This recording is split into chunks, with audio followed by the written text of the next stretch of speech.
चलिएगा बच्चों, एक बार फिर से आप लोगों का हार्दिक स्वागत है यूथ क्लास में। जैसा कि हमारा जिला सीरीज चल रहा था, चमोली पार्ट फर्स्ट आपने देख लिया। उसमें आपने केदारनाथ मंदिर के बारे में, बद्रीनाथ मंदिर के बारे में जाना, और चाँदपुर गढ़ी हो गई, छोटे छोटे जो ऐतिहासिक प्लेसेस थे वो मैंने आपको बताया।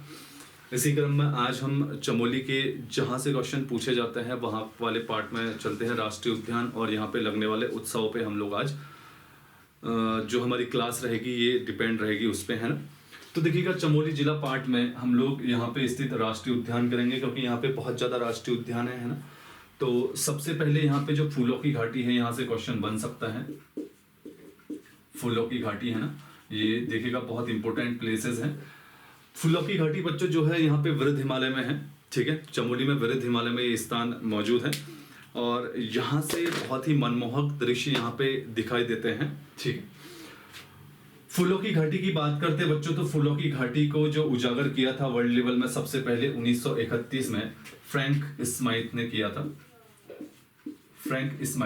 खोज की थी, उजागर नहीं किया था। उजागर तो जब 1947 में ये बुक लिखते हैं अपनी वैली ऑफ फ्लावर, ठीक है, वैली ऑफ फ्लावर जब ये बुक लिखते हैं तो इस टाइम पे ये विश्व को फूलों की घाटी से रूबरू करवाते हैं। और 1931 में ये जो है कामेट पर्वत शिखर पर जाते हैं, और वहीं से होते हुए जो है फूलों की घाटी की खोज करते हैं, और यहाँ से लगभग 250 से 300 किस्म के जो फूल होते हैं उनको ले जाते हैं। इसके अलावा बच्चों ये सबसे छोटा क्षेत्रफल में राष्ट्रीय पार्क है, 87.5 वर्ग किमी पर फैला है ना। ये क्वेश्चन बन सकता है, सबसे छोटा। और ये जो फूलों की घाटी स्टेबल हुआ था बच्चों, ये 1982 में स्टेबल हुआ था, ठीक है। फूलों की घाटी 1982 में स्टेबल हुआ था। और बाद में देखिएगा जो यूनेस्को है, मैंने आपको बार बार बता रखा है कि यूनेस्को का हेडक्वार्टर पेरिस में है, और 1946 में यूनेस्को की स्थापना हुई है। यूनेस्को क्या करता है, जितने भी विश्व धरोहर स्थल होते हैं उनको विश्व धरोहर स्थल घोषित करता है। तो 15 जुलाई 2005 को यूनेस्को द्वारा फूलों की घाटी को जो है उत्तराखंड का दूसरा, याद रखिएगा, पहला नंदा देवी और दूसरा इसको राष्ट्रीय पार्क विश्व विरासत जो है धरोहर में रखा जाता है 15 जुलाई 2005 को, और 1982 में स्टेबल हुआ था। अब देखिएगा बच्चों, फूलों की घाटी की बात करते हैं। तो फूलों की घाटी में देखिएगा सबसे पहला जो पॉइंट है ये है कि फूलों की घाटी का जो नाम है, ठीक है, यहाँ के जो लोकल स्थानीय लोग हैं वो भ्यूंडार घाटी इसे बोलते हैं, भ्यूंडार घाटी बोलते हैं। इसके अलावा इसका अन्य नाम है केदारजू, ठीक है, केदारजू इसका अन्य नाम है। ये पूछा जा सकता है, याद रखिएगा, केदारजू किसका अन्य नाम है, भ्यूंडार घाटी किसका अन्य नाम है। नंदकानन स्कंद पुराण में इसे कहा है नंदकानन, है ना।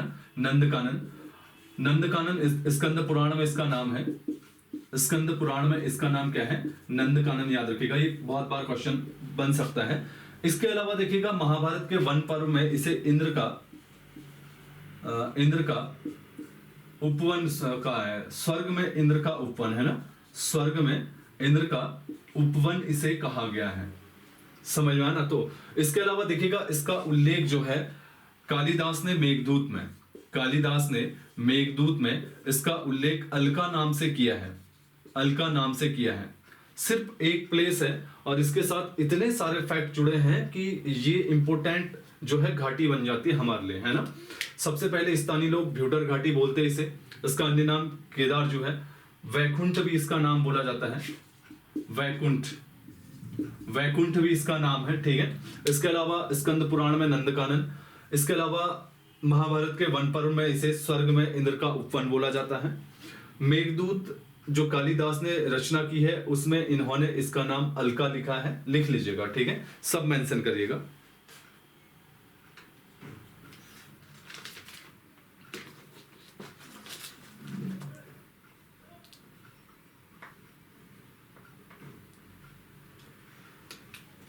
हाँ, यहां है, समझ में आ रहा है, बहुत ही इंपॉर्टेंट है फूलों की घाटी, याद रखिएगा, एक भी क्वेश्चन हमें मिस नहीं करना है। इसके अलावा देखो बच्चों, यहाँ पे रिसर्च करने के लिए 1939 में ब्रिटेन की एक महिला आती है, मार्गरेट अल्वा लेगी। लेगी इनका नाम होता है। मार्गरेट लेगी जो होती है 1939 में इस फूलों की घाटी का गहन अध्ययन करने आती है, और किसी कारणवश जो मार्गरेट लेगी होती है ना, मार्गरेट लेगी इनका नाम है, बिल्कुल जॉन मार्गरेट लेली, सॉरी लेली है, जॉन मार्गरेट लेली लिखेगा इनका पूरा नाम, ये पूछा जा सकता है। जॉन मार्गरेट लेली जो है 1939 के आसपास में फूलों की घाटी का अध्ययन करने आती है, क्योंकि फ्रैंक स्मिथ ने जो है बातें बता चुका होता है वो, है ना। तो इसी बीच में जो होता है ये आती है 1939 में, तो गलती से 4 जुलाई 1939 को इनका पैर फिसलने से, याद रखिएगा, गलती से 4 जुलाई 1939 का इनका पैर फिसलने से जो है यहीं पे इनकी मृत्यु हो जाती है। कहां पे? फूलों की घाटी। इसीलिए इनकी जो कब्रगाह बनाई गई है, जो कब्रगाह बनाई गई है वो इनकी कब्रगाह फूलों की घाटी में ही है। क्यों? रीजन क्या है फूलों की घाटी में इनकी कब्रगाह होने का? क्योंकि 1939 में ये यहाँ पे रिसर्च करने आई थी, और रिसर्च करने के साथ आकस्मिक तरीके से 4 जुलाई 1939 को इनका पैर फिसल जाता है, और पैर फिसलने से इनकी क्या हो जाती है? मृत्यु हो जाती है। तो इनके ही नाम पे यहाँ पे जो है कब्रगाह बनाई जाती है। तो क्वेश्चन आता है कि मार्गरेट लेली, जॉन मार्गरेट लेली की कब्रगाह उत्तराखंड में कहां है? तो आपका सीधा आंसर होगा क्या? फूलों की घाटी में, है ना। बहुत इंपॉर्टेंट क्वेश्चन है, नोट कर लीजिएगा।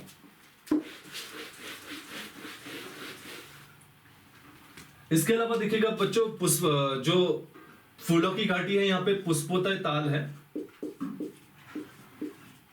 ना, पुष्पोदय ताल है यहाँ पे। कहां पे? फूलों की घाटी में पुष्पोदय ताल है। तो इस ताल से एक नदी निकलती है जिसका नाम है पुष्पावती, पुष्पावती नदी निकलती है। तो ये पुष्पावती नदी जो होती है, याद रखिएगा, ये फूलों की घाटी के मध्य से बहते हुए आती है। तो क्वेश्चन ये भी आता है कि निम्नलिखित में से कौन सी एक नदी फूलों की घाटी के मध्य से होते हुए आती है? तो आपका आंसर क्या होगा बताइएगा? पुष्पावती। और किससे निकलती है? यहीं पे पुष्पोदय ताल है फूलों की घाटी के आसपास में, वहीं से ये निकलती है। तो एक इंपॉर्टेंट प्लेस है, मैंने आपको इसकी सारी चीजें बता दी गई है। इसके अलावा देखिएगा, मैंने ऑलरेडी बता चुका हूं कि 1931 में तो आते हैं फ्रैंक स्मिथ, लेकिन 1949 में, है ना, हाँ 1949 में, सॉरी 1949 नहीं 1947, कंफ्यूज से 1939 हो रहा। 1947 में ये वैली ऑफ फ्लावर नाम से बुक प्रकाशित करते हैं। तो देखिएगा, फूलों की घाटी की खोज, यहीं पे बच्चे कंफ्यूज होते हैं, फूलों की घाटी की खोज 1931 में करते हैं, और वैली ऑफ फ्लावर बुक का जो विमोचन या प्रकाशन करते हैं वो 1947 में करते हैं। तो इसके बाद जो है फूलों की घाटी का जो वैल्यू है विश्व स्तर पे और ज्यादा बढ़ गई थी, है ना। तो इंपोर्टेंट है, नोट कर लीजिएगा, ठीक है।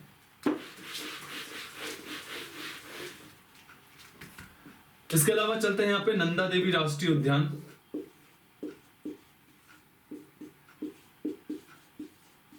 नंदा देवी राष्ट्रीय उद्यान, इसकी भी स्थापना 1982 में हुई थी। जब इसकी स्थापना हुई थी तो इसका नाम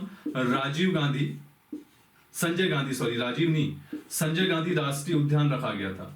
संजय गांधी राष्ट्रीय उद्यान इसका नाम रखा गया था, संजय गांधी राष्ट्रीय उद्यान इसका नाम रखा दिया गया था। बाद में चेंज करके इसका नाम नंदा देवी राष्ट्रीय उद्यान रखा गया 1982 में। समझ में आया ना। ये 624 वर्ग किमी पर फैला हुआ है, 624 वर्ग किमी पर फैला हुआ है, याद रखेगा, ठीक है, वर्ग किमी पर फैला हुआ है नंदा देवी राष्ट्रीय उद्यान। इसके बाद बच्चों जो यूनेस्को है, यूनेस्को द्वारा 1988 में, याद रखेगा, यूनेस्को द्वारा 1988 में नंदा देवी राष्ट्रीय उद्यान को भी क्या करा गया? विश्व विरासत जो है स्थल की सूची में शामिल किया गया। अगर क्वेश्चन आएगा निम्नलिखित में से किस राष्ट्रीय पार्क को सबसे पहले यूनेस्को द्वारा विश्व विरासत दिया गया, तो नंदा देवी आएगा 1988, क्योंकि फूलों की घाटी को तो 2005 में दिया गया था। तो क्वेश्चन आएगा किस राष्ट्रीय उद्यान को या किस एक स्थान को उत्तराखंड में, ठीक है, जो मतलब संरक्षण करता है जीव जंतुओं का, उसको यूनेस्को द्वारा पहली बार जो है विश्व विरासत शहर का दर्जा दिया, तो कौन सा होगा? नंदा देवी राष्ट्रीय उद्यान, ठीक है, लिख लीजिएगा, बहुत इंपॉर्टेंट क्वेश्चन है, ये क्वेश्चन बन सकता है ना।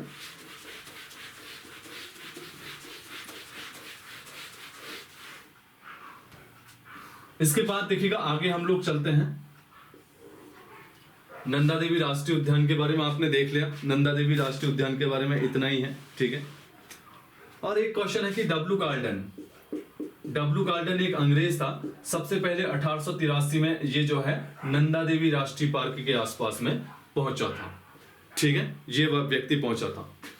अब देखिएगा अगला प्लेस जो है वो है हेमकुंड, नॉट होमकुंड, हेमकुंड, जिसे आप लोकपाल भी बोलते हैं। सिख लोग इसे लोकपाल मतलब हेमकुंड बोलते हैं, हम लोग लोकपाल बोलते हैं। एक है होमकुंड, दोनों में कंफ्यूज मत होना, दोनों में साइड साइड में करवा देता हूं। एक है हेमकुंड, एक है होमकुंड। ठीक है, सबसे पहले तो हेमकुंड से जो झील है यहां से लक्ष्मण गंगा निकलती है। क्या निकलती है? लक्ष्मण गंगा निकलती है। अब देखिएगा दोनों में कंफ्यूज मत होना, फूलों की घाटी से पुष्पावती नदी निकलती है और हेमकुंड जो लोकपाल है यहां से क्या है लिखेगा, जो आपका लक्ष्मण गंगा निकलती है। एक घाघरिया एक प्लेस है यहाँ पे, इसका पहला पड़ाव पड़ता है घाघरिया। जो घाघरिया प्लेस है बच्चों, यहां से दो है, राइट और लेफ्ट। ठीक है, दाई ओर जाओगे तो आप सीधे कहां की ओर जाओगे? हेमकुंड की ओर। और बाईं ओर जाओगे तो सीधे फूलों की घाटी की ओर जाओगे। तो घाघरिया एक प्लेस है जहां से फूलों की घाटी और हेमकुंड के लिए रास्ते हैं। अगर घाघरिया से आप ऊपर की ओर 6 किलोमीटर जाते हो तो आपका लोकपाल या हेमकुंड पड़ता है, और इससे 6 किलोमीटर इस साइड में जाते हो तो आपका फूलों की घाटी पड़ जाएगी। तो ये एक स्टेशन है। क्वेश्चन आ सकता है कि निम्नलिखित में से किस स्थान पर, कौन सा ऐसा स्थान है जहां पे फूलों की घाटी और लोकपाल जो झील है उसके लिए दोनों रास्ते जाते हैं? तो वो घाघरिया है। ठीक है, देखिएगा हेमकुंड की हम बात करते हैं, आपको पता होगा सिखों के 10वें गुरु गुरु गोविंद सिंह यहाँ पे आए थे और उन्होंने तपस्या की थी, और तत्कालीन टाइम पे यहाँ पे लक्ष्मण भगवान का एक मंदिर हुआ करता था। ठीक है, लक्ष्मण भगवान का एक मंदिर हुआ करता था। बताया जाता है कि ये यहीं पे जो है पूजा अर्चना करते थे। 1936 में सोहन सिंह नामक एक सैनिक जो था, हवलदार सोहन सिंह, ठीक है, सोहन सिंह नामक एक जो हवलदार था 1938 में नहीं 1936 में, सॉरी थोड़ा सन में कंफ्यूज हो रहा है, 1936 में। तो ये केदारनाथ के दर्शन करके पांडुकेश्वर में पहुंचते ये लोग। ठीक है, तो पांडुकेश्वर में जो है जहां से इसको सूचना मिलती है कि यार यहाँ से लोग एक दूसरी और जगह मूवमेंट कर रहे हैं, जहां पे बताया गया कि गुरु गोविंद सिंह ने जो है तपस्या की थी, बहुत पहले आ गए। इसका भी इंटरेस्ट बढ़ गया, ये व्यक्ति भी जो है हेमकुंड की ओर चला गया, लोकपाल की ओर, हेमकुंड की ओर। ठीक है, जब ये गया तो इसके बाद दोबारा आया है, दोबारा फिर पुनः 1936 में ही आया। तब अपने भाई वीर सिंह के साथ आया। किसके साथ आया? अपने भाई वीर सिंह के साथ आया। पहली बार में तो पर्यटकों के साथ गया था, 1936 में वीर सिंह के पास आया। जब पहली बार गया तो इसने अपने दिमाग में मैपिंग कर ली कि अब दूसरी बार जब आऊंगा तो यहाँ पे यार इतना बड़ा प्लेस है ये, जहाँ पे सिखों के 10वें गुरु गुरु गोविंद सिंह ने तपस्या की है, तो इनको क्या कहते हैं, मतलब श्रद्धांजलि देने के लिए कुछ ना कुछ तो होना चाहिए ना, है ना, कुछ ना कुछ नॉर्मली होना चाहिए। खाली ऐसे ही कर दोगे तो मजा नहीं आएगा। तो ये व्यक्ति क्या करता है, अपने भाई सोहन सिंह जो कैप्टन होता है वीर सिंह के साथ आके 1936 में ही पुनः यहीं पे हेमकुंड के सामने, यहीं पे झील के सामने क्या करता है, एक गुरुद्वारे का निर्माण करता है। किसका? गुरुद्वारे का निर्माण कर देता है। तो क्वेश्चन आपसे दो पूछे जा सकते हैं कि हेमकुंड गुरुद्वारे की स्थापना कब हुई? 1936 में। किसने की? सोहन सिंह और वीर सिंह, उसके दो भाइयों ने की। ये थे हवलदार साहब। ठीक है, दोनों। इसके अलावा यहाँ से लक्ष्मण गंगा निकलती है, मैंने आपको बताया है ना, हेमकुंड से। तो हेमकुंड का ये इतिहास है। होमकुंड का देखिएगा क्या इतिहास है। जो नंदा राज्यात यात्रा निकलती है नौटी गांव से स्टार्ट होती है, ठीक है, नंदा के मायके से, और अंतिम पड़ाव होता है उसका हेमकुंड।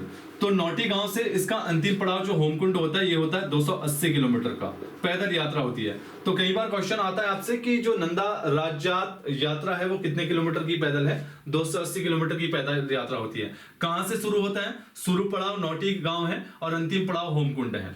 समझ में आना, ये वही होमकुंड है। और यहाँ पे अंतिम तौर से क्या किया जाता है, नंदा की डोली उतारी जाती है और जो 4 सिंगों वाला होता है ना, बकरा टाइप में जो 4 सिंगों वाला होता है, उसको यहाँ के बाद छोड़ दिया जाता है और वो हिमालय की ओर जाता है, ऐसा बताया जाता है। फिर वो नंदा के पीछे पीछे हिमालय की ओर जाता है, ऐसी मान्यता है। बाद में नंदा राज यात्रा जो है वो सेपरेट पढ़ा दूंगा। पड़ाव जो भी नंद केसरी पड़ाव है इसका, है ना, जहाँ पे कुमाऊं के लोग आके मिलते हैं, ये आपको पता होगा। तीसरा, चौथा, 5वां पड़ाव, है ना, फिर ये नंद केसरी वाला पड़ाव, फिर अंतिम पड़ाव, ये बहुत इंपॉर्टेंट है। तो होमकुंड उसलिए है, समझ में आया ना, हेमकुंड का अलग है, दोनों में कंफ्यूज मत होना। ठीक है, यहाँ पे जो है नंदा राज यात्रा की अंतिम जो है वो होती है।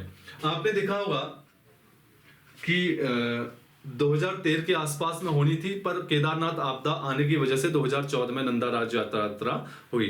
प्रत्येक 12 साल में होती है, आपने देखा होगा।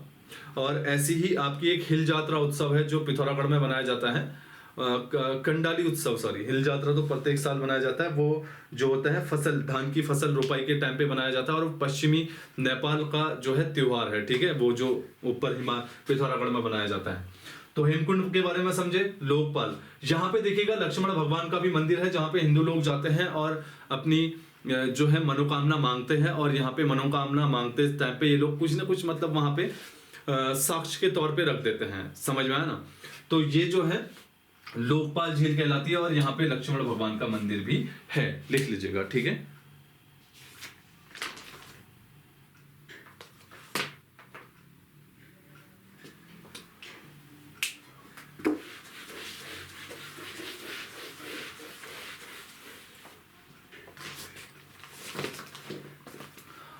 अब यहाँ पे एक उत्सव लगता है, रम्माण उत्सव, अभी हाल ही में अप्रैल में लगा था, 11 से 13 दिन के बीच में लगता है ना। रम्माण उत्सव लिखिएगा, बहुत इंपॉर्टेंट है, ठीक है।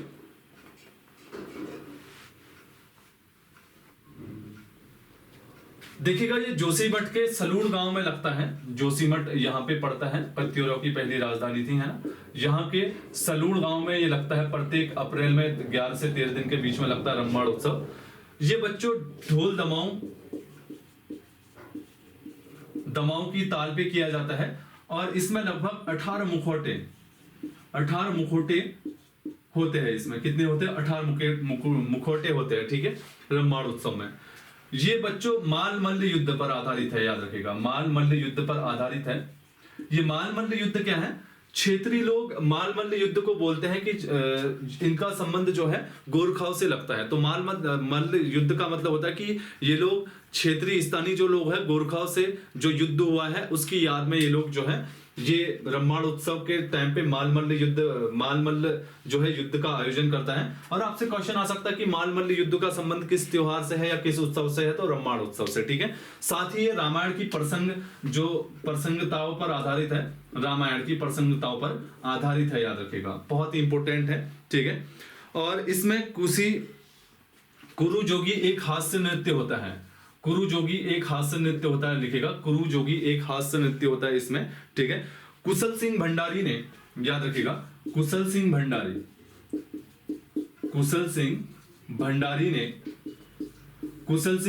जो होते हैं इस रम्माण उत्सव को जो है मतलब वैश्विक स्तर पे पहचान देते हैं, ठीक है। आपसे क्वेश्चन आएगा कि रम्माण उत्सव को वैश्विक स्तर पे किसने पहचान दी थी, तो कुशल सिंह भंडारी। और इसमें कुरु जोगी हास्य नृत्य होता है, माल मल्ल युद्ध होता है, ढोल दमाऊ पे होता है, 18 ताल होती है। और देन सबसे इंपॉर्टेंट है कि 2 अक्टूबर 2009, ये बहुत इंपॉर्टेंट है, 2 अक्टूबर 2009 को फिर से यूनेस्को ने इससे विश्व विरासत जो है, ठीक है, उसमें शामिल किया, याद रखिएगा, विश्व विरासत घोषित किया इसको, ठीक है, विश्व विरासत लिखेगा, ठीक है।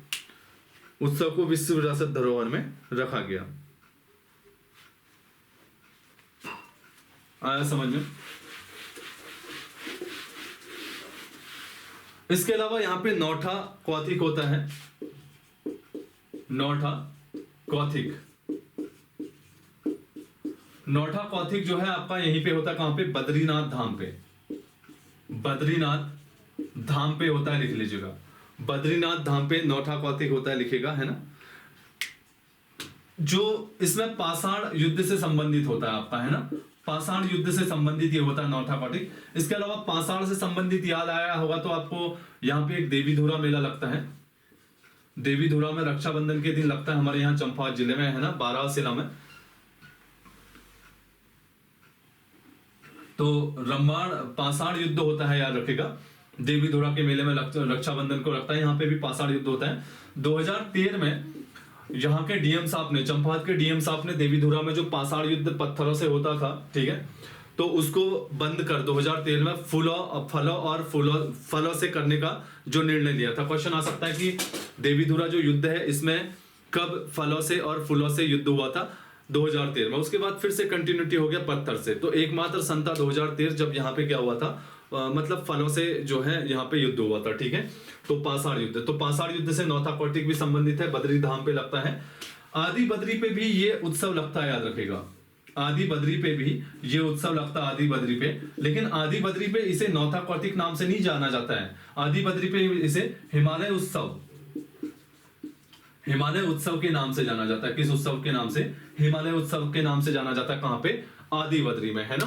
तो नौथा कार्तिक जो है ये बद्रीनाथ धाम पे लगता है, पाषाण युद्ध होता है, और यही जब आपका कन्वर्ट होता है आदि बद्री में तो इसे क्या बोलते हैं? हिमालय उत्सव बोला जाता है। लिख लीजिएगा, ठीक है, बहुत ही इंपॉर्टेंट है।